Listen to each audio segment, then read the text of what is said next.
पैर दबा रहे हैं, वो घर पे बूढ़ी माँ एक दवा की टेबलेट के लिए परेशान है। सर्दी आ गई है, देख लेना नाजिर भाई, कितनी माओ का इंतकाल ऐसे हो जाएगा कि बेटों को पता ही नहीं चलेगा। अगले दिन पूछा जाएगा कैसे हो गए माँ का इंतकाल, कि पता ही नहीं, हमने उठ के देखा तो फर्श पे पड़ी थी, हमने हाथ देखा नब्ज गायब थे। ये सोचा ये फर्श पे क्यों गिर गई। दिल पे हाथ रखना और पूछना अपने आप से कि तू छोटा था ना तो ये कितनी बार उठ के तेरा कंबल चेक करती थी। तू जब छोटा था ना तो कितनी मर्तबा तेरी रजाई संभालने आती थी। आज तेरे बाजुओं में ताकत आ गई तो कह रहा अब्बा की मुझे जरूरत ही नहीं। सुन, कसम खा के कहता हूं, तू बाप को लाख आज भी मुंह मोड़ के बैठ, जिस दिन तू आने में देर कर देता है ना तो कोई तड़पे न तड़पे बाप के सीने में कलेजा तड़पने लग जाता है। गलत नहीं कह रहा हूं, हम रातों के सयाह हैं जी, हम रातों ही के मुसाफिर हैं। हमने कितने बूढ़े बापों को कंबल लपेटे हुए चौक में खड़े देखा है रोडों पे। हम ये सोच के गाड़ी रोक लेते, दाढ़ी है यार, बाबा है, कोई लंबी दराज उम्र का बंदा है, शायद कहीं जाने वाला होगा।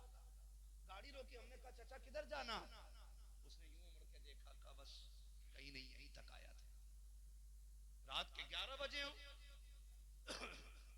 बाप रोड पे खड़ा हो, क्यों आए यहां तक। का बेटा दोपहर काम पे गया था, अभी तक नहीं आया है। का बिस्तर पे लेटा नहीं हूं, चेहरा देख के कहता मौलवी लेके कहीं ना जा, बस दुआ कर जा खुदा बेटे को खैरियत से ले आए। खुदा की कसम खा के कहता हूं, तू 6 फीट का हो जाए, तेरी उम्र 32 साल हो जाए, तू एक दिन लेट हो जाता है, बाप रोड पे आके तुझे तलाश करना शुरू कर देता है। लाठी का सहारा लेके बाप रोड पे आ जाता है। कभी एक दिन भी बाप के लेट आने पे बता, कभी तू रोड तक आया है कि नहीं, कभी तूने लोगों से पूछा है कि नहीं मेरा बाप दोपहर हो गई है, मुझे नजर क्यों नहीं आ रहा है, शाम हो गई है, अभी तक आया क्यों नहीं है। कभी तूने किसी से पूछा कि नहीं, कभी पूछ के तो देखा कर, वो दरख्त के नीचे दोपहरी कौन काट गया है, वो किसी के दीवार के साए में शाम तक कौन पड़ा रह गया है। पूछ लोगों से मेरा बाप कहाँ है। हर बाप से पूछो बेटे का रवैया कैसा है, तो वो कहता खुदा ने जैसे बेटे मुझे दिए हैं सबको ऐसे अता करे। कभी बाप बेटे की बुराई नहीं करता है, अगर बेटा एक वक्त की रोटी ना दे बाप फिर भी 3 वक्त का खाना बताता है, सिर्फ इसलिए ताकि बेटा रुसवा ना हो जाए। आज बेटों से कहना चाहता हूँ, तुम्हें खुदा का वास्ता देता हूँ, अगर ये 10 मरले का मकान बनाया है, अगर 5 माला बिल्डिंग खड़ी है, उसमें तेरी एसी भी है, गाड़ियां भी है, अगर बाप नहीं है तो ये सब की सब बर्बाद है, इनका कोई मतलब नहीं है। सुन, चप्पर डाल ले, बाप को बैठा दे, खुदा की कसम महल में वो दिल नहीं लगता जो बाप के होते हुए छप्पर में दिल लगा कर। क्या बात है, सुभान अल्लाह, तू क्या जाने बाप क्या क्या होता बात है, है, तूने जिंदगी किस मोड़ पे लाके डाल दी। सुभान अल्लाह। खुदा का वास्ता दे रहा हूँ, ठंडी आ गई है तो मैं गारंटी के साथ कह रहा हूँ, किसी का बाप नहीं बताएगा इस बात को कि बेटे ने रोटी दी है कि नहीं। मैं अभी आपसे हाथ उठवा लूं, सारे कह दो कि मेरे बाप के पास सबसे अच्छा कंबल है। अभी आपसे पूछ लूं आपकी बीवी अपने ससुर के साथ किस रवैये से पेश आती है, कहा जी वो अब्बा अब्बा ही कहती रहती है, उसके होठ सूख जाते हैं अब्बा अब्बा कहते कहते। लेकिन सुनो, राज तब नहीं खुलते जब पूछा जाता, राज तब खुलते हैं जब हाल नजर आता है। गारंटी दे रहा हूं, सुनो, हर बाप बेटे के ऐब छुपाता है, और सिर्फ इसलिए कि बेटे की इज्जत रह जाए। एक बाप पूरी जिंदगी में एक मकान ही तो बनाता है, वो भी तुम्हारे लिए। अगर बुढ़ापे में उसको उसी मकान से निकाल दिया जाए तो मियाँ घर चूंटी से भी छीनो ना तो उसको भी तकलीफ होती है। ये तो बाप है, तुमने इसे निकाल के, बहू कहती है तुम्हें शर्म नहीं आती, पूरा दिन घर में पड़े रहते हो, बाहर जाओ। जब बहुएं ये ताने देने लग जाए ना ससुर को, तो फिर मौलवी से मत पूछ कयामत कब आएगी, समझ ले कयामत दरवाजे पे आके खड़ी हो गई है। जिस एक छत को बाप ने बनाया था, आज ये इतना गरीब हो गया है कि आज उसी छत के नीचे उसके लिए जगह नहीं है। गारंटी देता हूं, लोग सारे बातें करते हैं और सारे बातें करते हैं कि जी मैं बाप की इज्जत करता हूं, मेरे बाप के पास सबसे अच्छा कंबल है और मेरे बाप के घर में इज्जत होती है, पहली रोटी बाप को दी जाती है। सुनो, आग बुझने के बाद, देखा होगा ना चौक में लोग आग जला लेते हैं, बैठ जाते हैं, आग बुझने के बाद, लोगों को चले जाने के बाद राख के ठंडे हो जाने के बाद भी अगर कोई बूढ़ा उस राख के सहारे बैठा है ना, समझ लेना इसकी औलाद ने इसके बिस्तर तंग कर दिए। 3 मंजिल मकान होने के बावजूद अगर कोई बूढ़ा तेरी मेरी दीवार का साया ढूंढ रहा है तो समझ लेना इसका घर में रहना इसके बेटों को अच्छा नहीं लगता है। अल्लाह अकबर, अल्लाह। अब लिखो मेरी बात, यहां मजार पे नहीं, बगदाद शरीफ नहीं, करबला शरीफ नहीं, नजफ अशरफ शरीफ नहीं, मदीना शरीफ नहीं, काबे में भी जाके मर जाओ इस हाल में कि तुम्हारा बाप तुमसे नाराज है, तो काबे में मरने वाले को भी खुदा उस वक्त तक जन्नत नहीं देगा जब तक बाप बेटे का हिसाब पूरा नहीं करा देगा। ये भी लिख लीजिए, ये भी लिख लीजिए। बाप कितनी बड़ी चीज है ना। हजरत अल्लामा बने बैठे हैं, मुफ्ती हैं, मिस्र से पढ़ के आए हैं। गारंटी है बाप ना होना तो डिग्रियां छोटी पड़ जाती है, लकब छोटे हो जाते। बाप ना हो तो कोई मतलब नहीं रह जाता डिग्रियों का। सबसे बड़ी डिग्री तो तब लगती है जब बाप अपने बेटे को नाम लेके आवाज देता है। आज उसी बाप से नाराज होकर बैठे, कोई देखने को तैयार ही नहीं। नहीं मेरे पीर साहब ने बुलाया, मैं 3 दिन उनके जाके खिदमत करूंगा। तेरा सबसे बड़ा पीर बाप भी है। पीर तो पीर है ही, लेकिन बाप भी पीर है। अगर मुर्शिदे बैत तुम्हारा रूहानी मुरब्बी है तो तुम्हारा बाप तुम्हारा जिस्मानी मुरब्बी है। सीधी बात। अगर रूह को निखारता पीर है ना तो जिस्म को संवारता बाप है। ये याद रखिएगा, बाप की कदर कर लेना यार। कभी उठ के चले जाया करो, अब्बा आइए कि नहीं, थोड़ी देर उनके कंबल में लेट के देख, ये झूठ तो नहीं कह रहे, लेट उनके कंबल में, अगर ठंडा लग रहा है ना तो अपना भी ला के देते। मेरी बात याद रखना, अपना भी ला के दे देना, क्योंकि ये वो बाप है जिसने तेरी दवाई के लिए मौसम को मौसम ही नहीं जाना था। फिर क्या मेरे अब्बा ने मेरे लिए किया क्या, जिस मकान में दादा ने छोड़ा था उसमें अब्बा ने हमें छोड़ दी। मैं कहता हूं अगर तेरे बाप ने तुझे हलाल लुक़्मे खिला के पाल दिया है ना तो इससे बड़ा एहसान तेरे ऊपर कोई और नहीं हो सकता है। ये सबसे बड़ी बात है। मैं सोच रहा था कि जब कारी साहब को मिला, हमारे नासिर भाई को लेफ्ट हैंड से लेने पे टोक सकते हैं तो बता उसकी जायज और नाजायज कमाई पे कितनी गहरी नजर रखी होती हो।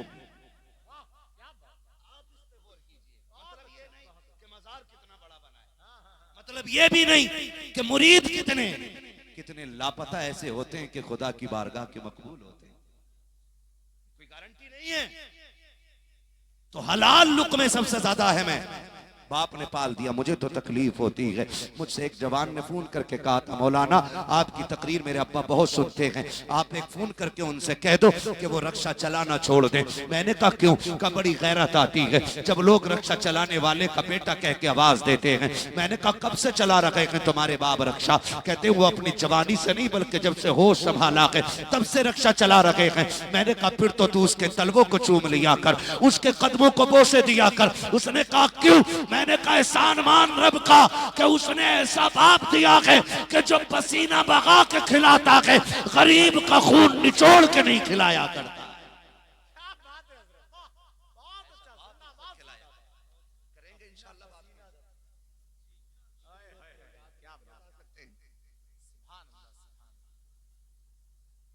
ठीक है, या तो बाकी लोग बगैर बाप के आए हैं, या अब्बा रहा ही नहीं है, या अब्बा है मगर मानने को तैयार नहीं है। हाँ जी, मैं क्या उठवाऊंगा? कितने लोग मरेंगे जरा हाथ उठा के बता दें। जिन्होंने नहीं उठाए अल्लाह उनकी जल्दी मलकुल मौत से मुलाकात करा दे ताकि यकीन हो जाए कि एक दिन मरना है। मौत नहीं मांगी है, मुलाकात मांगी है। मौत थोड़ी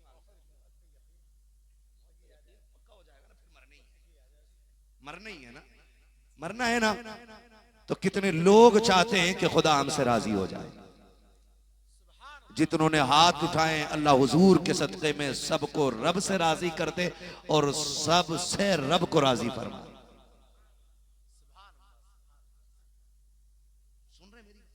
करेंगे बाप की इज्जत इंशाअल्लाह, माँ की इज्जत करेंगे इंशाअल्लाह। कदर कर लो, जिस दिन ये नहीं होंगे ना बहुत याद आई। ये मत सोचना कि जवानी सिर्फ तुझे ही आई है ना। ये जो कब्रिस्तानों में लेटे ना, कभी इनकी लाठी में से भी धुएं निकलते थे। क्या बात है। आज तो मूंछ का बड़ा लंबा झगड़ा मार दे जी, मूंछ का झगड़ा। कितने इमाम इसलिए निकाल दिए कि मेरा रखा हुआ है, तू क्यों रखेगा भाई, मैं लाऊंगा जी जी। जिसकी कहीं नहीं चलती, बीवी भी जिसे लात मार के भगा देती है, इमाम साहब क्या करता है, उसका मुंह क्यों नहीं खसोटा। क्या बात, तुझे नहीं दिख रहा उल्लू के बट्टे, ये लोटा है तो आप पता है ना, इमाम साहब के यहाँ क्यों रखा है, ये भी उठा ले। शर्म करें, शर्म करें। जिनके दिल काले हो जाएं, फरमाया गया वो मस्जिद में झाड़ू लगाया करे, अल्लाह दिलों का मैल झाड़ू के सदके में दूर फरमा दिया करता है। लेकिन सारी जंग मस्जिद में ही होती, सारी जंग कुत्ते लड़ा देते मस्जिद में 2 मिनट, सारी सियासत पूरा इलेक्शन, एक जगह गोली चल गई खाली पंखे को लेके, एक मर गया मस्जिद में। कुछ दिन पहले की बात है, पिछले साल बेल्ट चली, वीडियो वायरल हुआ। शर्म करो यार, किसकी उम्मत हो हुजूर की।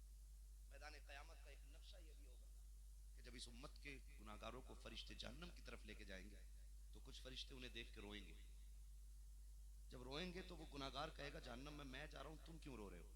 तो वो कहेंगे तेरे जहन्नम, सच्चा मसला है कि मस्जिद में कोई हाँ, इस उम्र में ना रोका करो, कमजोर हो जाता है बच्चों है। तो वो फरिश्ते पूछेंगे, फरिश्ते से कहेगा वो गुनाहगार कि मैं जहन्नम में जा रहा हूं, तुम क्यों रो रहे हो। गौर करना, वो फरिश्ते कहेंगे मैं तुझसे क्या लेना देना, तो पूरी जिंदगी जहन्नम में रहे। रो इस बात पे रहे हैं कि किसके उम्मती हो के कहां जा रहे हो। अल्लाह, किसके उम्मती हो के कहां जा रहे हो। तुमने हुजूर की उम्मत में होने का शरफ पाया और फिर भी जन्नती ना हो सके, कहा तुम्हारे इस अमल पे रोना आ रहा है। मेरे इमाम ने कहा कि मेरे अमाल का बदला तो जहन्नम, मैं तो जाता मुझे सरकार ने जाने न दिया। ज्यादा ठेकेदारी न बन, मस्जिद में जब आया करो खुदा के बंदे बन के आया करो, खुदा बन के ना आया करो। बड़ी बात कह रहा हूं, अल्लाह करे ये कहने में उतर जाए बात। आप कहोगे ये क्या बोल रहे हैं मौलवी, मैं तो बोल रहा हूं, बहुत गौर से सुनो। मस्जिद है वो किसी के बाप की चौपाल नहीं। मैं कभी कभी हैरत होती है, मुझे कुछ जगहों पे जाना होता है ना, तो मस्जिद का एक बल्ब है वजू खाने पर, वो भी फुका हुआ है, वो भी फ्यूज है। मैं एकदम आसान लहजे में बात कर रहा हूं ताकि आप समझ लें, वक्त बहुत ज्यादा हो गया है, मुझे बात खत्म कर देनी चाहिए, लेकिन मैं चाहता हूं कि बस 5 मिनट आप मुझे दे दें। कितनी देर और सुन लेंगे भैया, 3 बजे सिर्फ 1 घंटा। बस सुन ले मेरी थोड़ी सी बात, अल्लाह करे मैं समझ गया आपका सवाब क्या है, मगर मैं फिर कहूंगा किसी को इतना ना चाहो कि दम निकल जाए। इतने सुन लो कि आप सुनने के लायक रह जाओ और मैं सुनाने के लायक रह जाऊं। वरना जो कौम जलसे में बैठ के वाह वाह करती है ना, वाह वाह वाह, मौलवी लेट क्यों आया, वाह वाह वाह, हमने तो खरीद लिया था इसे, वाह वाह वाह। अच्छा, जब मौलवी की किडनी फेल हो जाती है तो ये 5 रुपए का किराया देने तैयार होता है जी। प्रूफ है हमारे पास है जी। तो भैया मोहब्बत इतनी करो तो मौलवी सुनाने के लायक रह जाए। हाँ हाँ, अल्लाह आपको सलामत रखे। मैं क्या बात कह रहा था,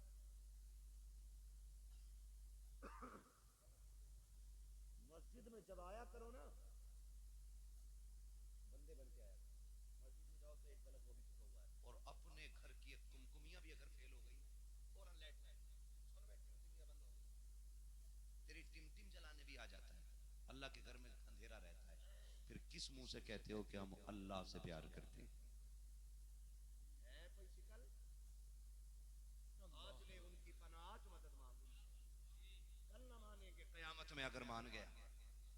है कोई मोहब्बत का तकाजा, मस्जिदें वीरान और घरों की लाइटें 6-6 बिला बजे चल रही, और हम तो इतने बड़े खसाब है, अगर समर चल ले आप बटन खुलाए, किसी ने कह दी पानी पह रहा, कह रहा तू कौन होता तू बंद कराने वाला, मेरा समर बिल मैं दे रहा हूं। इसमें ठेकेदारी समझता, इतना लट गिरेगा कयामत के दिन, सारी ठेकेदारी 2 मिनट में निकल जाएगी जी। हुजूर ने फरमाया कि पानी भी हिसाब से खर्च किया करो, इसका हिसाब देना। और तू समर ने टोका तो तेरी नाक टेढ़ी हो गई। किस मुंह से कहते हो तेरे घर में उजाला, अल्लाह के घर में अंधेरा? तेरे घर पे हर साल पेंट होता है, मस्जिद हमारे बड़े अब्बा ने बनवाई, वो टूट के गिर रही है, वो किसी को नहीं दिखती है। फिर कुरान क्यों कहता है लन तनालुल बिर्रा हत्ता तुनफिकू मिम्मा तुहिब्बून? कभी इसका मतलब समझा तुमने? उस वक्त तक आप भलाई को नहीं पहुंच सकते हो जब तक रब की बारगाह में वो ना दो जो तुम्हें सबसे ज्यादा प्यारा है। वो देने का नादिर भाई अल्लाह खैर करे। हजरत वो जुमे के दिन गोल कुरकुरिया घूमती तो कुछ तो 10 का नोट बजा के डालते, हमने 10 रुपए दे दिए, और कुछ फटे हुए नोट तय बना के डालते। ऐसा ऐसा नोट जुमे के दिन निकलता है कि आधा 10 का और आधा 20 का और चिपका के चला दिया। ना 10 में चले ना 20 में चले। तुम पे रहते इतनी बड़ी जिम्मेदारी संभाली है, अल्लाह करे आप दाढ़ी भी रख लें। माशाअल्लाह। मैं चाहता हूं मस्जिद के जिम्मेदार लोग दाढ़ी वाले होने चाहिए। बिल्कुल होना चाहिए। रखेंगे ना इंशाअल्लाह? हाँ जी, अल्लाह सलामत रखे। हाँ जी, अभी बहुत कुछ रखना बाकी है, मैं सब नहीं बताऊंगा, बस मैं बताना चाह रहा हूँ कि गोलक जब खुलती है ना मस्जिद की, तो आधा नोट 10 का आधा 20 का जी। और देखो कुछ लोगों को पहले जब गोलक आ रही है उधर से तो पैसे यूं निकाल के गड़बड़ वाले को देखा कि इसका मुंह कभी इधर आएगा, जब उसका मुंह घूमा तो खोला। अच्छा एक बात बताओ,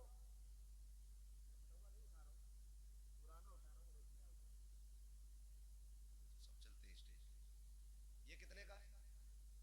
सारे बोल दो जिन्हें दिख रहा हो। कितने का है? ये कितने का है? दोनों में फर्क क्या है? एक, अच्छा ये दोनों ऐसे हो तो ये बताओ ये कम में चलेगा ज्यादा में?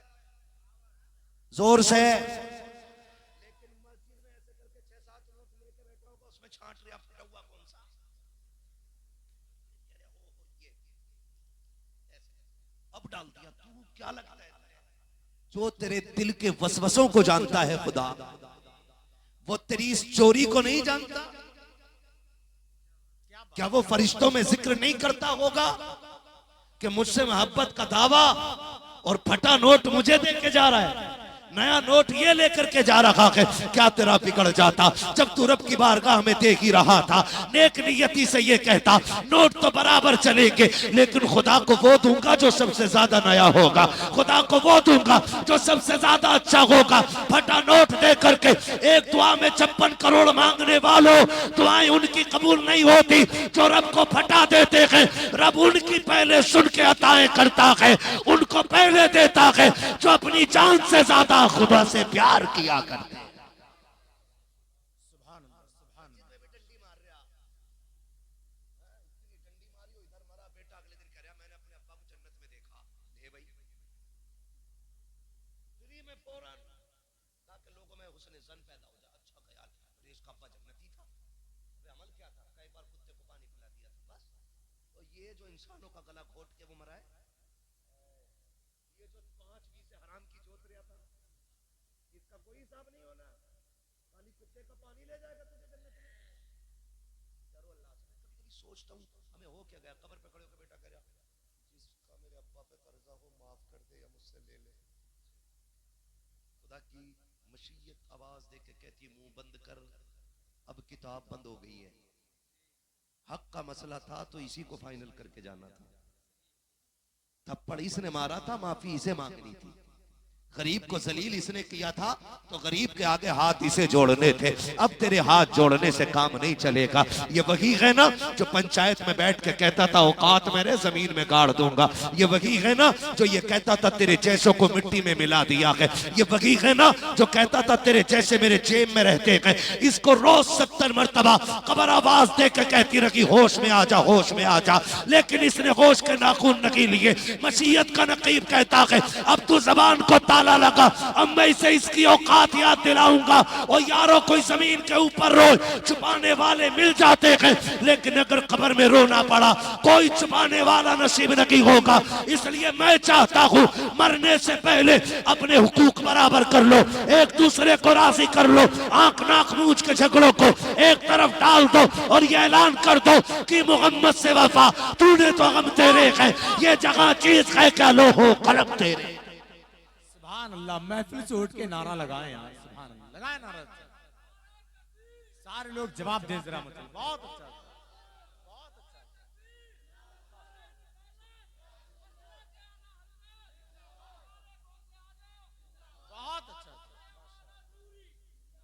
सलामत रहे, करेंगे इंशाल्लाह।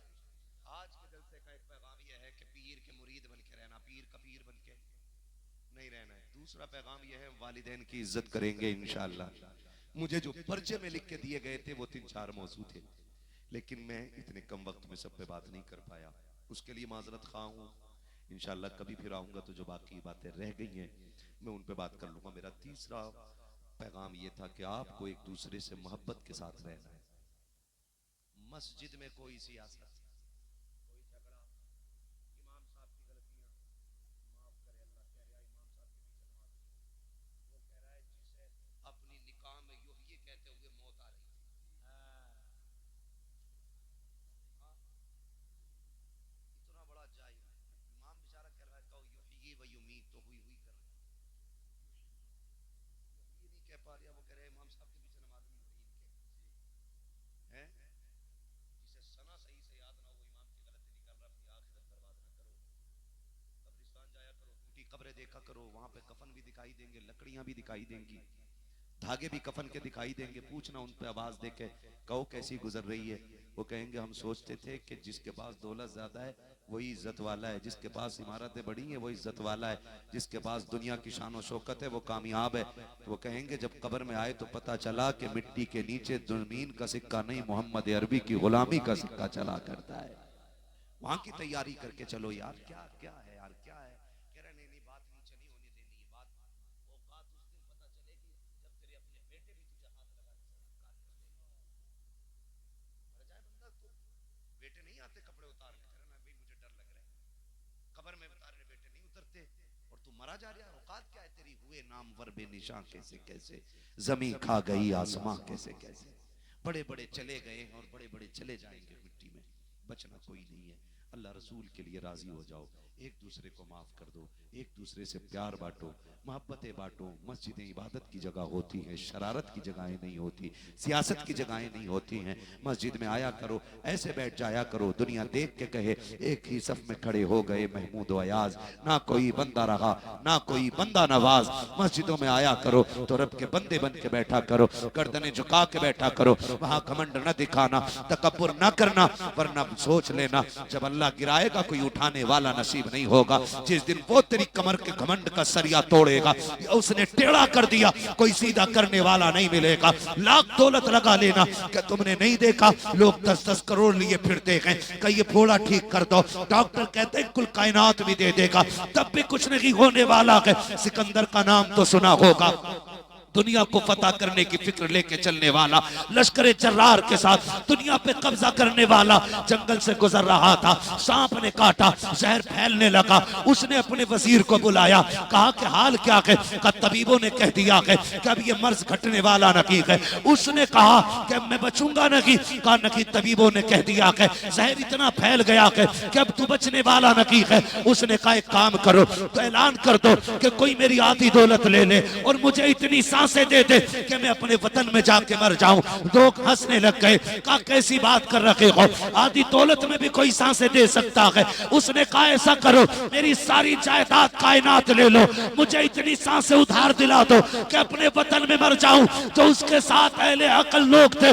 उन्होंने कहा था बादशाह पागल हो गया कि क्या, सांसें जितनी होती हैं उतनी रहती हैं, कुल कायनात लेकर भी तुझे एक सांस नहीं दिला सकता कोई। दुनिया ने देखा सिकंदर जैसा दौलत वाला एड़ी रगड़ के मर गया था, एक सांस उधार न मिल सकी। ओ खुदा के वास्ते एड़ी रगड़ के ना मरो, बल्कि इस शान से दुनिया से जाओ। जब रूह निकल रही हो तो तुम खुश हो के कहो लेकिन मैं इसके रुखे शय का दाग लेके चले, अंधेरी रात सुनी थी चराग लेके चले, तेरे गुलामों का नक्शे कदम करा के खुदा वो क्या भटक सके जो ये सुराग लेके चले। नारे तकबीर, नारे रिसालत, फैज़ाने गौसे आज़म, मसलके आला हजरत। सुभान अल्लाह, सुभान अल्लाह।